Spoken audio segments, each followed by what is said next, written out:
Good morning, children. Let us see a natural flower. We have seen many plants with flowers. Some plants are identified by their flowers first because different flowers have different smells, sizes, shapes, and colors. Some flowers do not have smells.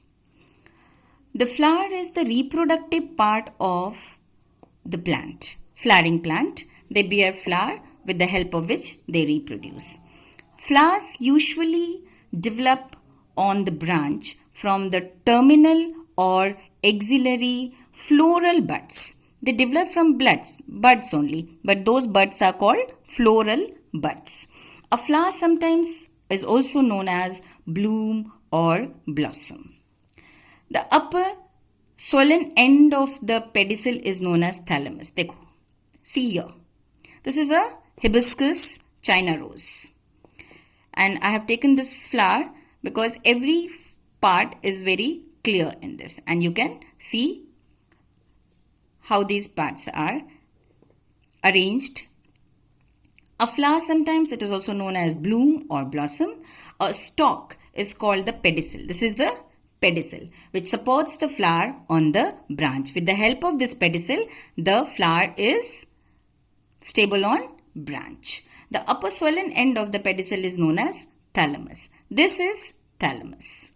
This upper swollen part is known as thalamus. Now let us see the flower. Typical flower has got 4 whorls.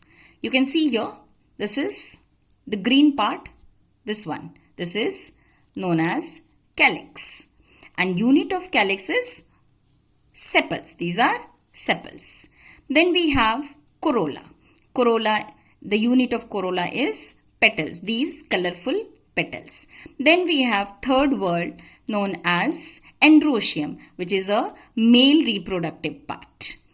And then we have gynasium, the innermost whorl, which is the female reproductive part. Now let us see each part in detail. These are the essential parts of flower is divided into 2 parts. They are known as vegetative parts or reproductive parts. Vegetative parts means sepals, petals. These are vegetative parts. And androecium and gynasium, they are the reproductive parts.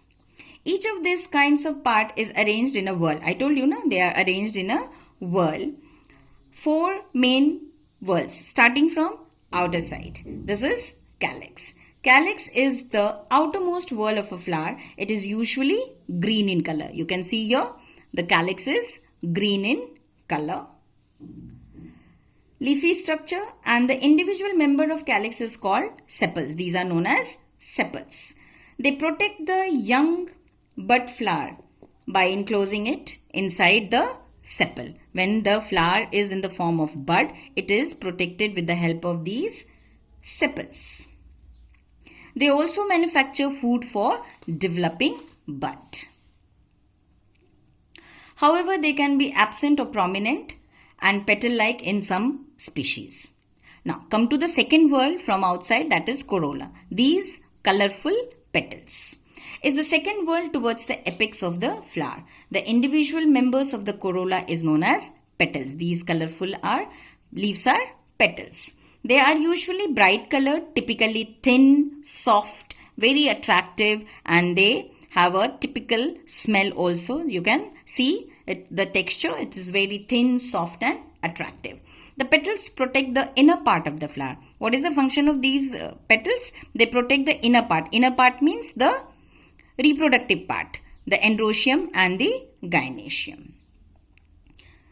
They attract insects for pollination. That is a process of reproduction in plants. These petals, because they are very attractive to look at, so they attract insects. And what these insects do? They help in pollination, means actual fertilization. Reproductive parts include androecium and gynasium. Here, I'll show you by removing the petals also. But let us see with petals. Androecium is the third whorl from outside. Greek endos means male's house. So it is known as androecium, male reproductive part.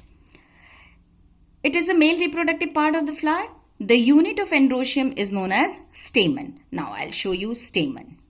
See here, these yellow things, can you see? These yellow things are the pollen sacs bearing the pollens, and these yellow things are on a filament like structure. Those are stamen.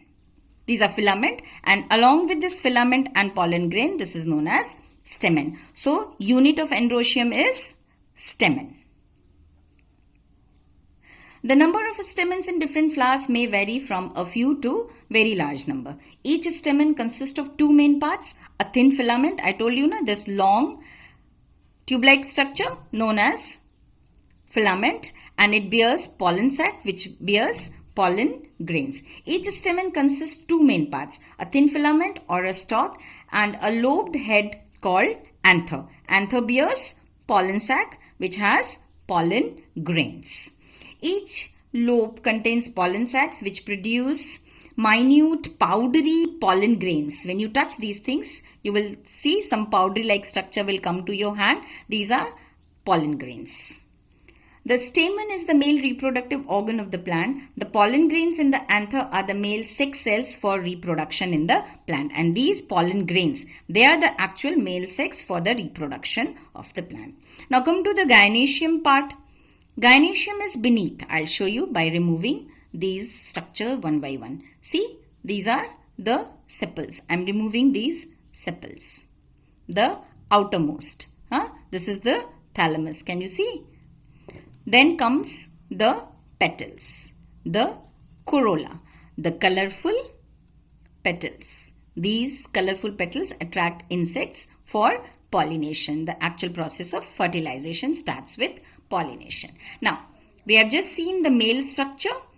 The total structure is called stamen with a filament and anther. Anther bears pollen sac which produce pollen grains. Now come to see the structure, female structure, gynasium.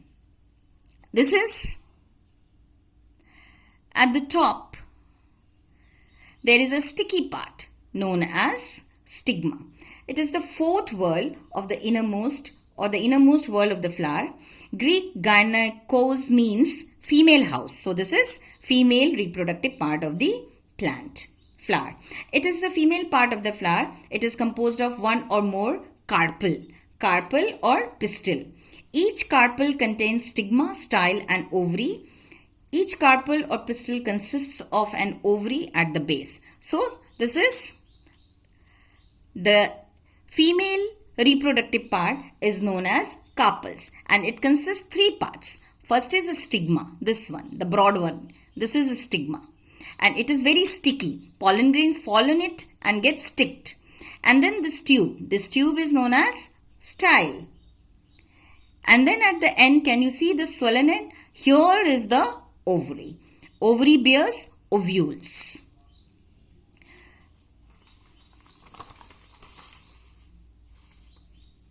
Ovary produces ovules which develop into female gametophytes or female sex cells. These female gametophytes give rise to egg cells, the female sex cells. The sticky and hairy top of the pistil is the stigma. And what happens here?